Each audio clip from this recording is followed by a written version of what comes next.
hadafka nolosha ugu weyn ee aan dhammaanteen leenahay ayaa ah ku noolaanshaha nolol farxad leh.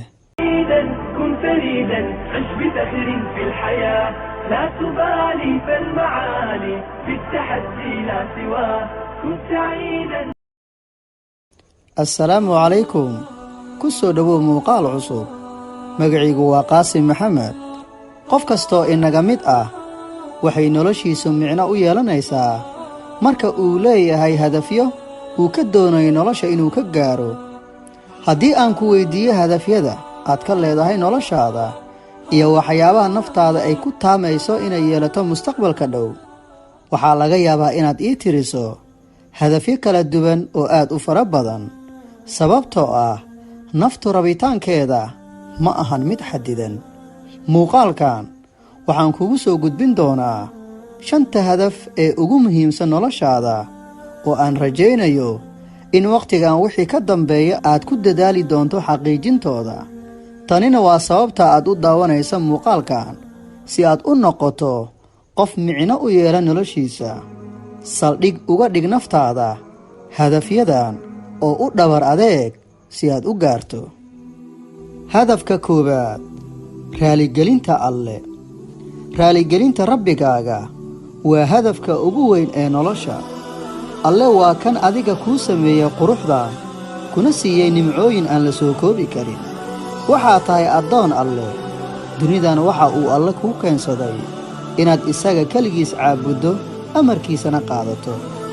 raaligelinta alle waxaa laga helaa raaxada ruuxda iyo qalbiga.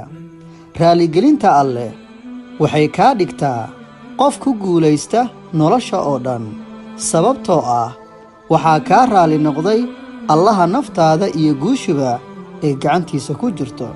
sidaasi darteed hadafkaaga ugu weyn nolosha ka dhigo raaligelinta rabbigaaga, adigoo ku dadaalaya waxyaabaha uu alle jecel yahay sida salaadaha, soonka, digriga, istikfaarta, u baari noqoshada waalidka, caawinta masaakiinta, wanaag u sheegidda iyo xumaan ka reebidda dadka, ilaalinta qalbiyada iyo sharafta dadka, wanaajinta niyadda iyo ku kalsoonaanta alle. intaas iyo in ka badan ayaad ku raaligelin kartaa rabbigaaga, ee ka dhiga hadafkaaga ugu weyn raaligelinta alle si uu adigana kuu raaligeliyo.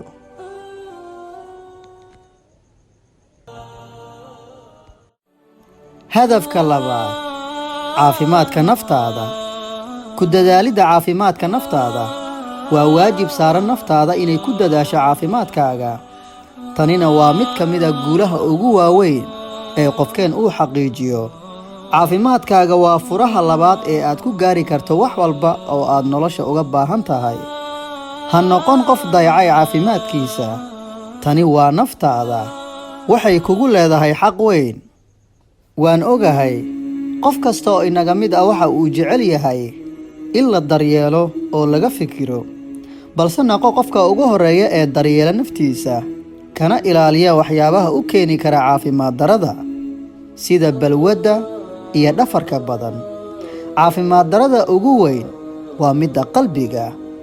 in qalbiga aad ka xanuunsataa oo ay kaa baaba'aan naxariistii iyo damiirkii uu lahaa ayaa sabab weyn u noqon karta in caafimaadkaagu noqdo mid liito, sababtoo ah jismiga waxaa hoggaamiya qalbiga. cudurrada qalbiga ku dhaca ee dhakhaatiirtu aysan daweyn karin waxaa ka mid ah xaasididda iyo luggoynta qof kugu kalsoonaaday, qalbi jabinta qof kuu nugul oo kuu haysta inaad u tahay wax kasta, damqasho iyo naxariis la'aanta aad u fidiso dadka, in caadi ay kula noqoto dhaawicidda iyo bahdilidda qof aan kaa cadgoosan karin, isla saxnaanta mar walba, iyo inaad naftaada u aragto midda ugu wanaagsan oo iyadu in la xumeeyo mooyee aanan qofna xumeyn. sidaasi darteed, si aad u ilaaliso caafimaad qabka naftaada, ka fogow waxyaabahaas oo dhan. kadibna waxaad noqonaysaa qof ruuxda ka dareema raaxo iyo welwel la'aan. sax qaladaadkaaga waxaa kuu sii kordhaysa kalsoonida iyo degganaanta naftaada. iska cafi qof kasta oo u gafay naftaada si culaysku uu aga yaraado qalbigaaga. tani waa noloshaada, adiga ayaa xor u ah, ilaalinteedana adiga ayaa mas-uul ka ah. ee ilaali caafimaad qabka naftaada, jidhka iyo qalbigaaga. hadafka saddexaad, qoys wanaagsan. inaad hanato reer wanaagsan waa mid ka mid ah guulaha ugu waaweyn ee aynu jecelnahay qof kastoo inaga mid ah inuu hantiyo. ogow mustaqbalka laguu sheegayo inuu yahay lahaanshaha qoys wanaagsan oo dhexdooda laga helo waxyaabaha nolosha qiimaha u yeela oo ah jacayl aan shuruud lahayn, naxariis aan kala joogsi lahayn, isgarab istaag, isku sabrid, isku tanaasul, isqancin iyo israaligelin joogto ah. ha u moodin in reerka wanaagsan uusan lahayn caqabad. qoys kasta oo dhisan waxay ku sugan yihiin imtixaan, waxaana ka dhaca qaladaad kala duwan sida muran, isqabqabsi, xanaaq, duruufo kala duwan oo noqon kara dhan dhaqaale ama dhanka familka ay ka soo jeedaan lamaanayaasha midkood. laakiin xaqiiqda ayaa waxay tahay qoyska wanaagsan si kasta ay duruufuhu kolba dhinac u gedgediyaan way ka guulaystaan. laakiin shuruudda ku xidhan ayaa waxay tahay jacayl dhab ah, in si run ah oo shuruud la'aan ah uu aga dhexeeyo lamaanayaasha, jacayl aan baaxaddiisa aan la soo koobi karin. adiga daawanaya muuqaalka, waxaan ku leeyahay wax kasta waa suurtagal. keliya niyadda wanaaji oo hadafkaaga ka dhigo yeelashada qoys wanaagsan intay doonta ha kugu qaadatee. ma u malaynayo inay jirto farxad kaaga weyn lamaane aad kuu jecel, daacad kuu ah, iyo carruurtaada inaad ku dhex noolaato. hadafka afaraad, isku filnaasho dhaqaale. waxaan u shaqaynaa oo aan hanti u tacabnaa inaan gaarno isku filnaasho dhaqaale. inaad isku filnaato oo aadan cidna ku tiirsanaan, gaar ahaan haddii aad tahay qof rag ah, waa guul weyn.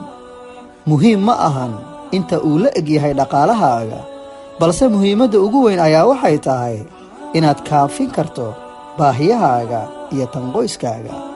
waana hadafka afaraad ee noloshaada, kaas oo saldhig u ah inaad noqoto guulaystaha nolosha.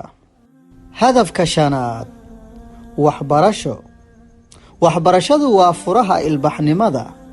qofka waxbarta waxa uu noloshiisa u hayaa iftiinka uu ku kala saari lahaa dunidan waxa saxda ah iyo waxa qaldan. waxbarashaduna waa laba qaybood oo ah inaad barato diintaada iyo inaad barato cilmiyada kala duwan ee dunida ka jira inta aad awoodi karto, taas oo ugu yaraan ku anfici doonta inaad naftaada iyo carruurtaada wax ugu tarto. ugu dambayn, raaligelinta alleh, caafimaad qab, lahaanshaha qoys wanaagsan, isku filnaasho dhaqaale iyo waxbarasho waa hadafyada noogu muhiimsan ee nolosheenna. noloshu waxay ku qurux badan tahay inaad taqaanno waxa aad sida dhabta ah nolosha uga doonayso, waxaana shaki ku jirin wax kastoo aad ku dadaasho inaad ka midho dhalin doonto. waxaan rajaynayaa in muuqaalkan uu kuu kala furay indhaha oo aad ka kororsato waxyaabo kala duwan. soo sidaas maahan? inta aan goordhow ku kulmi doonno muuqaalka soo socda, waxaan ku leeyahay nolol kasta oo qurux badan iskama imaan ee waxaa lagu dhisay dadaal iyo dhabar adeeg. aad ayaadna ugu mahadsan tahay daawashada muuqaalka. mahadsanid.